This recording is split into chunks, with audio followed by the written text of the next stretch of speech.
You're watching the Battered Fans Network.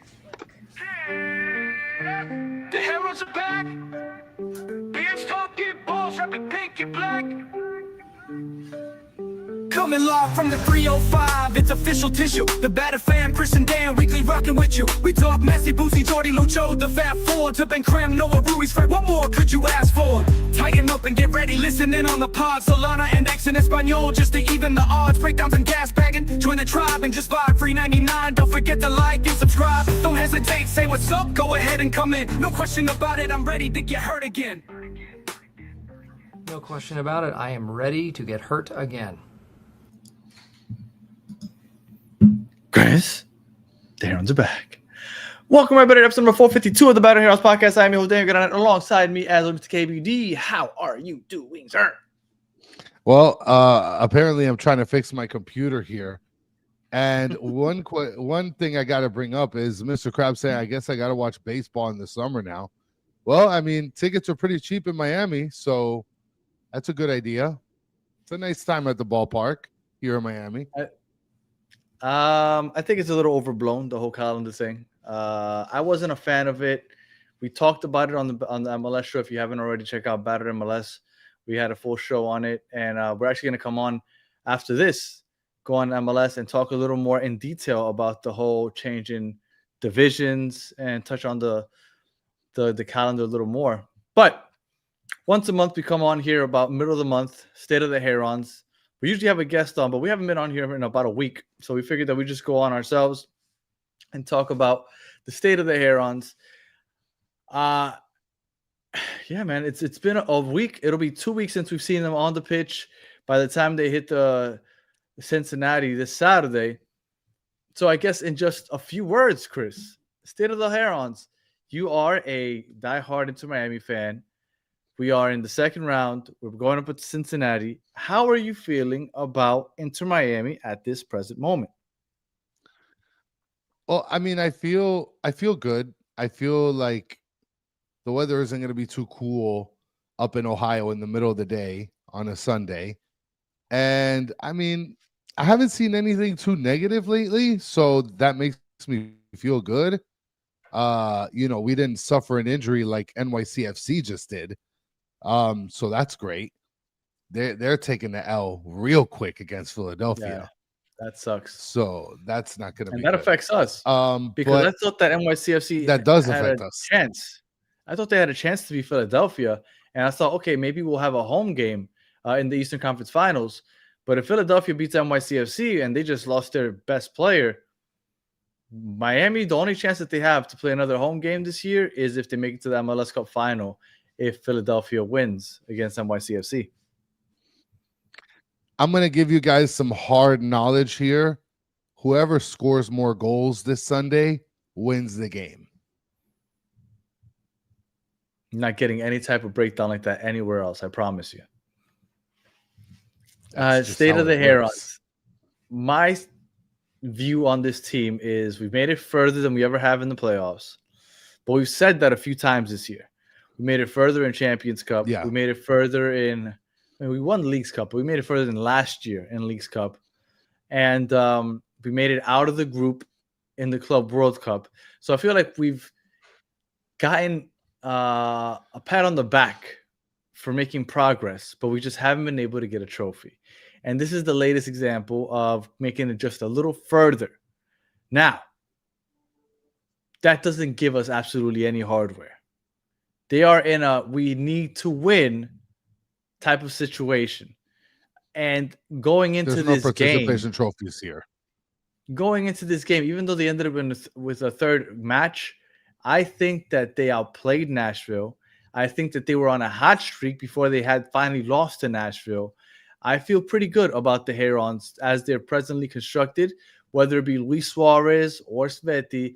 I don't think it matters. I think that this team has been gelling at the right time. I think going into this game, everybody should feel pretty good. Cincinnati is a solid team. There's no doubt about that. Cincinnati at home is a good team. No doubt about that. But actually, Don Cafecito said that they are a better away team than they are a home team, no?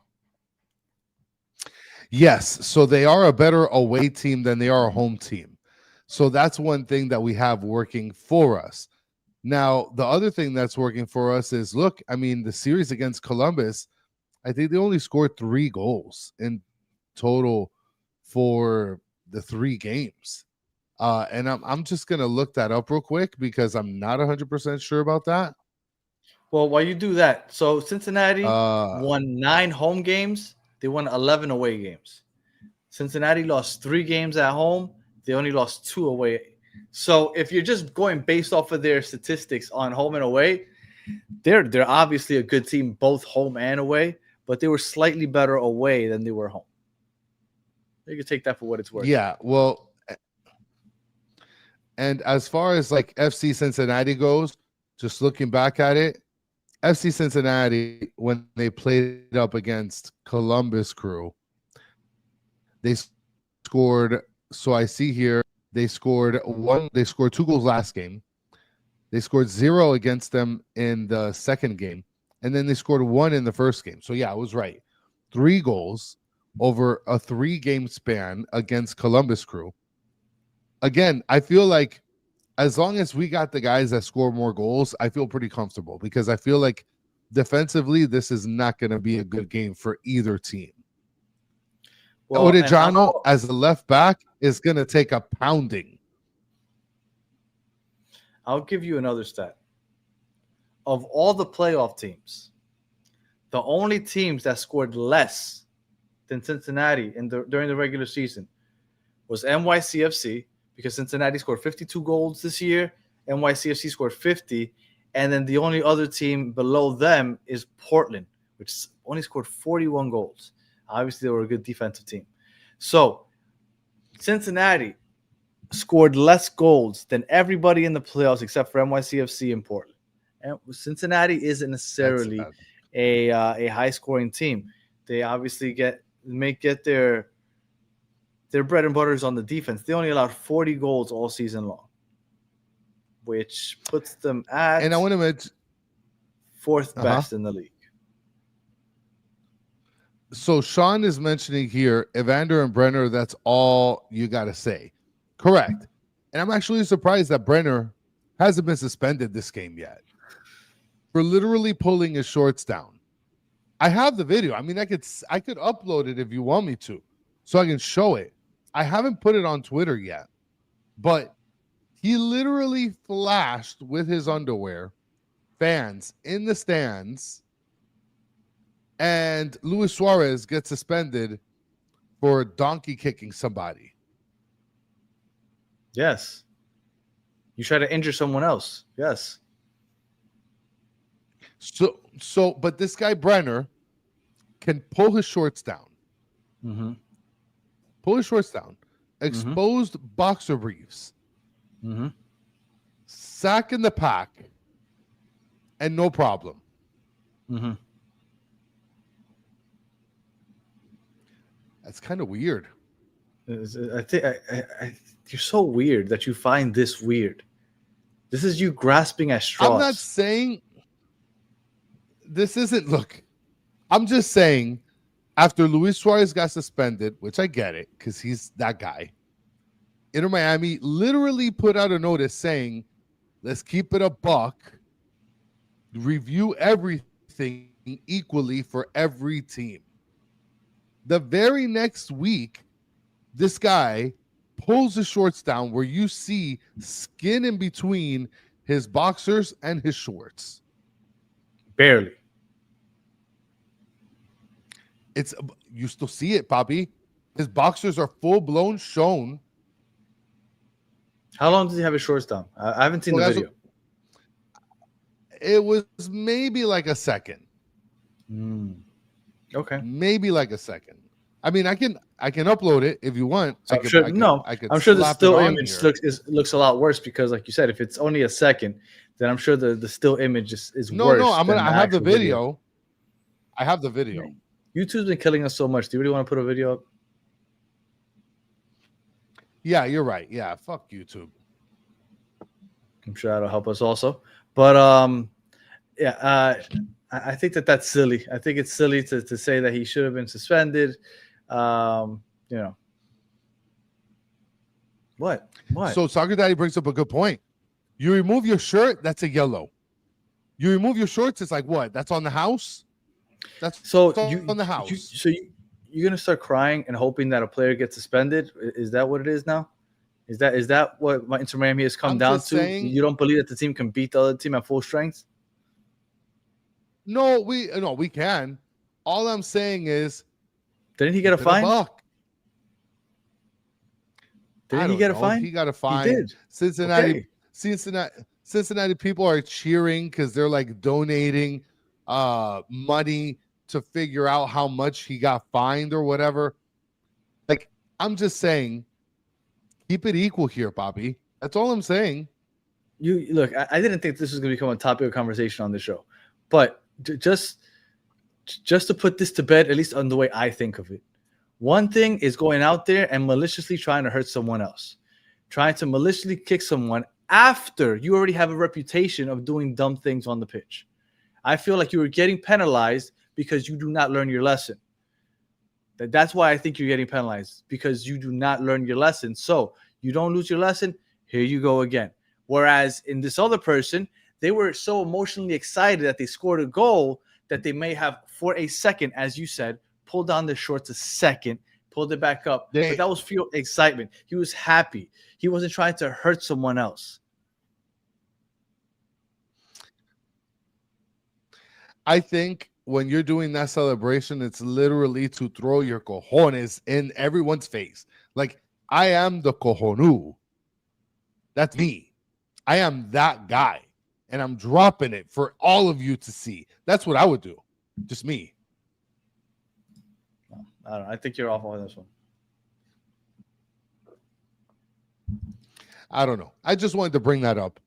And I might put it on Twitter. See if MLS catches wind of it. I mean, apparently it's like totally cool. I understand that it's not normal, but Chris is asking for the person to get suspended. So I'm not saying that it's normal for everybody to put on your shorts. Who else pulled down their shorts and got suspended? You know what? I actually chat GPT'd that last week, and somebody in Serie A, like a couple years back, got suspended for pulling their shorts down. So it's not something that's happened in the MLS. Obviously, that's not a common celebration. So, but what are you doing, my guy? Talking about equality. I don't. Where's the equality? Where's the equality missing? All I'm saying is you took the time to review after the fact Luis Suarez's donkey kick. And they did the same thing for him. He ended up getting fined. They did. He got fined, whatever. Okay. Like, I get it. Get him with a penalty. The guy's paying like $20 for this fine. How about you don't try to halfway expose yourself to the fan base, to potentially millions of people around the world watching this great sport? I thought we would have this conversation maybe on the MLS show. I didn't think we were going to be having it here. And the fact that we're having it here on the Miami show, and a lot of people in the chat are saying that you're crazy anyway, just shows you how off you are.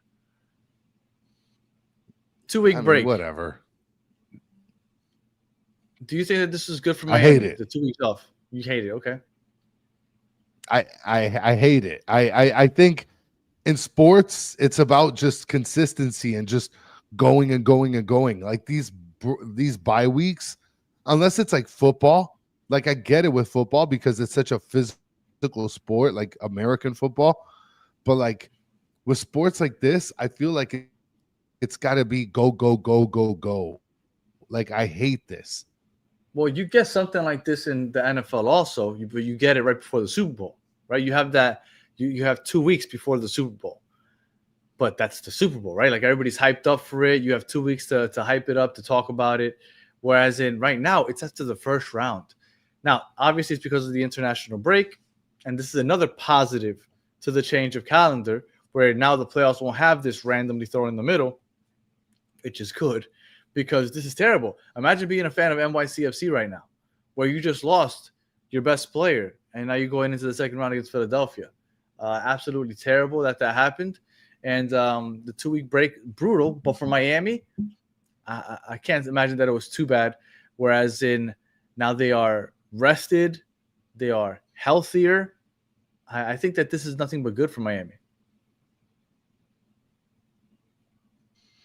I hate it in the sense of the consistency.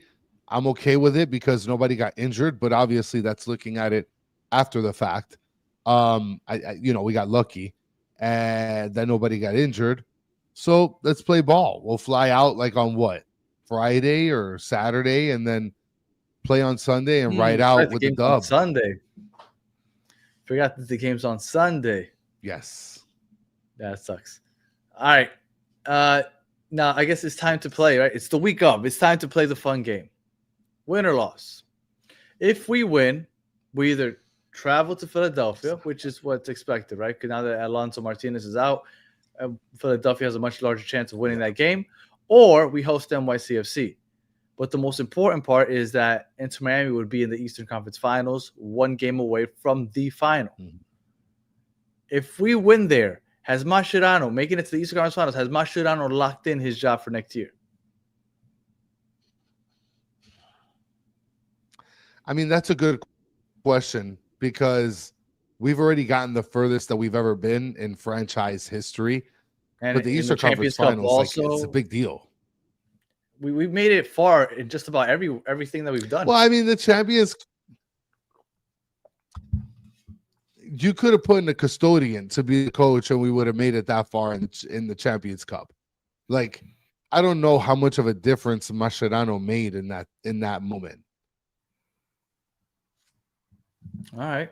So you don't think that he locks in his job? How far does he have to go to be a lock to keep his job? And then Mem is asking, I think he's got to go to the thing is, it's 1 game from here on out. 1 game. 1 game. Danny, you don't think that this is sort of like the Michael Jordan theory here, like where the player is literally carrying the team ahead and it's not really too much to do with the coach? Like the coach is there, they're wheeling and dealing, but at the same time, like the players are in control of the destiny here. Like Mascherano controls the starting 11. He controls some movement here and there during the game, but like pivotally speaking, the players are the ones that are kind of taking charge of where we're going. No? Yeah, that's fair. And I mean, a lot of it's on Messi's back, but do you think that at some point he makes it here, he saves his job for sure? Okay, so what you're saying is that there's a possibility he makes it to the Eastern Conference Finals, we flop, and he still is solid for his job next year. Right, that's my question. Do you think that there's a point? You made it there, but like, I wouldn't say that he made it. I wouldn't say that this is a lock to keep his job. Like for me, it's got to be MLS Cup or everything is a failure. Everything. Okay. So I think if he makes it to the final, his job is secure. If he's short of the final, I think there's still a chance that he loses his job. I want to notate this, Juan de Oliveira. Listen, I hate Michael Jordan. Okay, yes, he's always crushed the Knicks. And it's not that MJ didn't win shit till Jackson showed up. Okay, Jackson did show up at the perfect time when a lot of other players showed up. Okay, so Michael Jordan played with a lot of great players, just like Messi right now is playing with a lot of great players, with Jordi Alba, with Busquets, Suarez still producing even when he doesn't score. You have a lot of other players that are contributing. Jordi Alba, like Jordi Alba is 1B next to Messi, in my opinion. 1B? That's pretty high up there. Yes. Yeah, 1B. I feel like a lot of what we do depends a lot on Jordi Alba. That's fair. Like we've run a lot of our offense on the left side. The way this year's kind of worked itself out, if Messi isn't playing, are we still here right now? I feel like we'd still be here. Yeah. Okay. I feel like we'd still be here. I do. I had this I feel like argument you would with get other I, contribution. I had this argument with Will from MLS Moves. He said that if Messi wasn't on this team wouldn't be a playoff team. I think that's a bit drastic. I think that this team is still wild. Yeah, I think this team is still good enough to make the playoffs. Would they be here? I don't know. They would have had to have Luis Suarez play better. They would have had Svelti probably for a little longer. I don't know if they're here, but I still think they would have been a playoff team. I mean, there's a lot of teams that make the playoffs. So I think they would have made the playoffs. Julian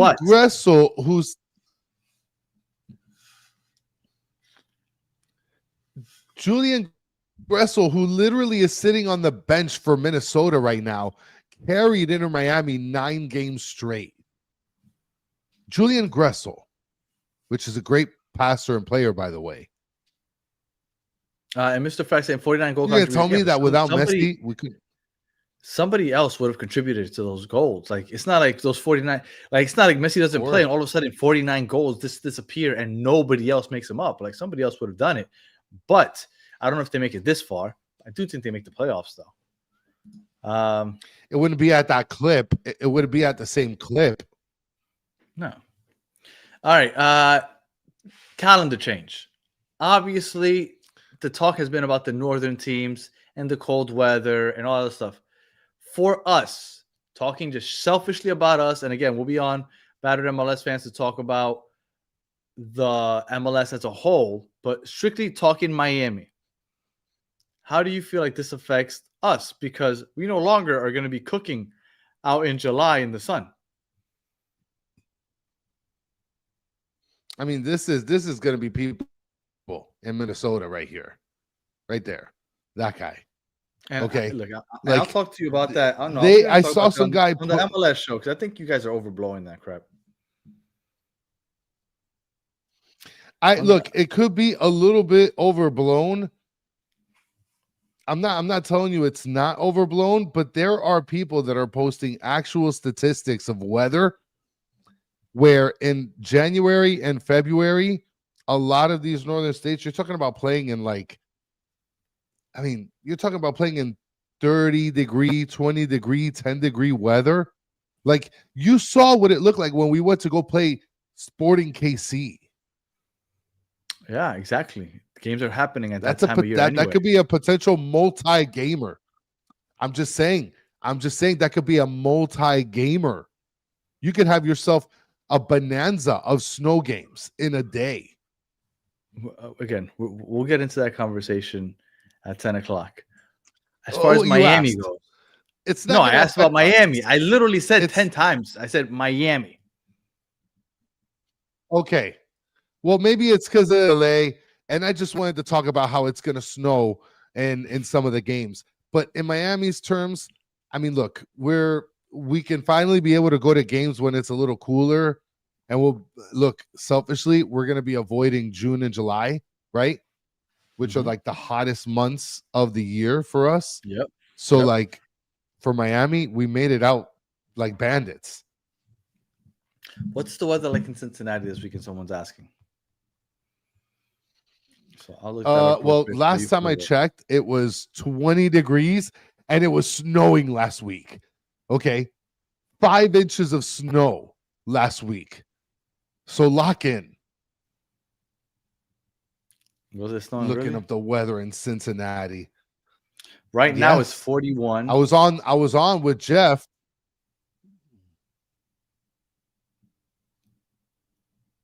No, right now it's still, what are you talking about? It's 38 degrees. On Sunday, the low will be 38, the high will be 55. So it'll be chilly. Nothing crazy, but it'll be chilly. It's 38. It's 38 degrees, bro. What are you doing? Okay, I'm sorry. 38 I said 41. degrees, 38. my boy. Okay. We're we're gonna have to walk in with jackets. But they're used to playing like that. If you play in Europe, you're accustomed to playing in these temperatures. Like they don't stop playing in November and December. Look at this, bro. It's gonna rain all day tomorrow. Okay, but we don't play Wednesday until is Sunday. clear What day. does It's it gonna matter? rain at nighttime. Thursday is gonna rain at nighttime. All Friday is just look at this. Look at this. Look at this. Look at this rain. Look at all those drops. And then Saturday, it's like, oh, sunny skies, because the meteorologists don't know what the hell they're doing. They just point at a green screen. But this is for sure the day before Saturday. I don't know, Danny, but you love this stuff. You want the snow. You want the Canada games. Again, well, we'll have that discussion in a couple of minutes because I think that's way overblown. You're like way overblown. All right, 5 inch. You should be no. So there's no snow this weekend. It won't be raining on Sunday, and the coldest is going to get is 38. And the game is going to be happening during the daytime. It's going to be at 5 o'clock in the afternoon, so there'll still be some sun.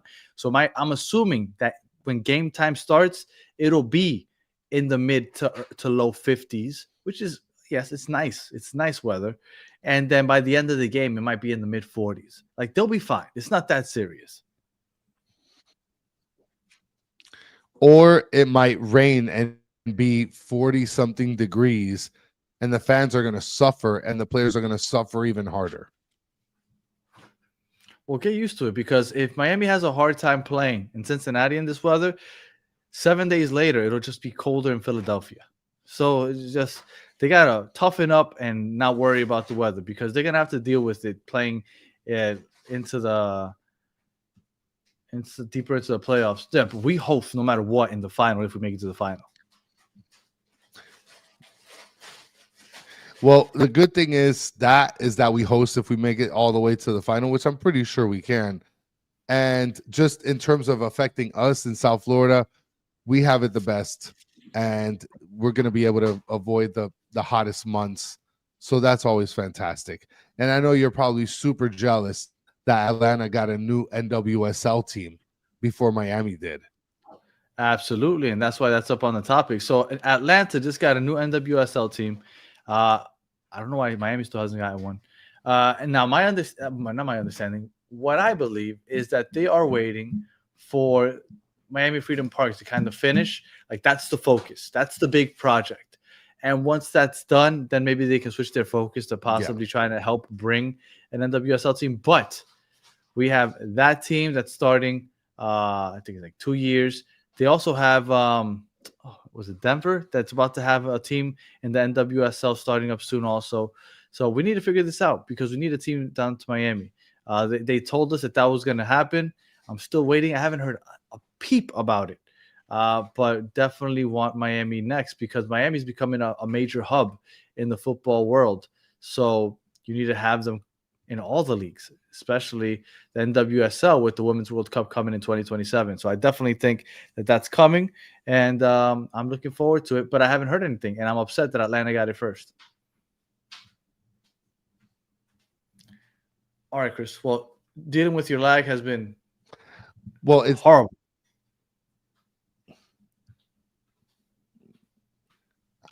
I told you it was going to come. I told you. Unfortunately, my computer has not gotten better.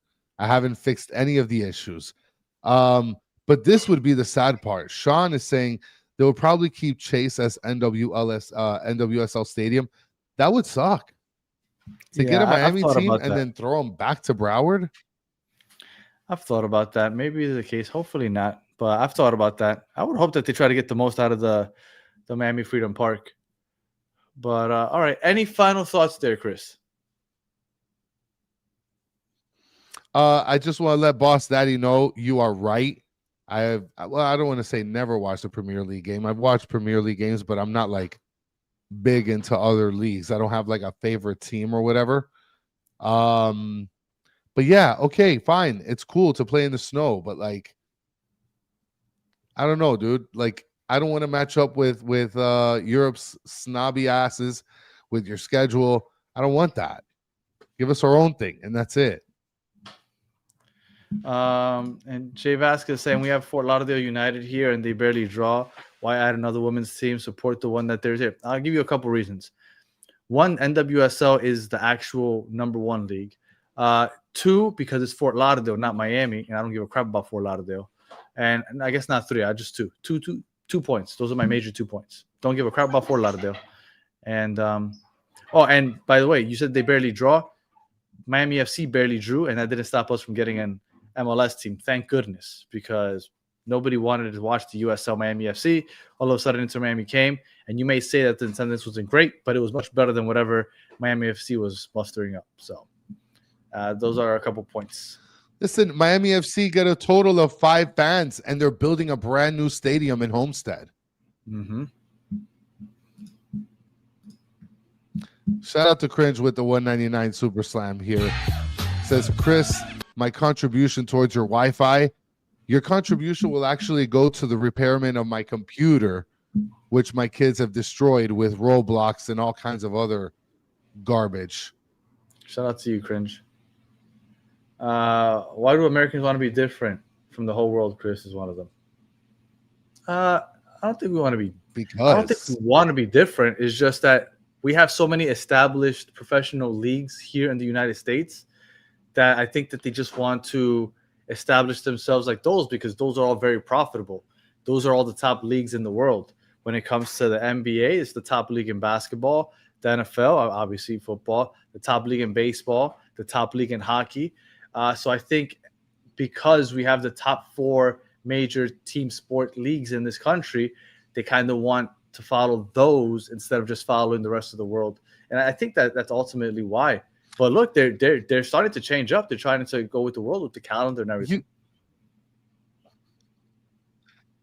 I want to give my opinion, but I'm going to leave my opinion for the MLS show. So stick tight, jump over to Battered MLS show, and we're going to get it rocking and rolling over there so I can give you guys my opinion on why Americans want to be different and why I think it should be different. All right. So we'll be on there in about, I'd say 5 minutes, give or take. So make sure that you join us, Battered MLS fans, in about 5 minutes. We appreciate you hanging out with us. If you're listening on audio, leave a comment and 5 stars. If you're listening on YouTube, like and subscribe if you haven't already. And for those of you in the chat, as always, we love you guys. Appreciate you guys hanging out with us. And we'll be back in a little bit if you want to hear more MLS talk. And we'll be talking about more about the calendar and the divisions. 5 divisions. I like it. I saw somebody here, I think it was Sean Callahan, said that he hated it. I think it was genius. And we'll be talking about that in a couple minutes. So make sure you join us on Battered MLS fans in a couple minutes. So until the next one, have a good one. Jump over, Mike.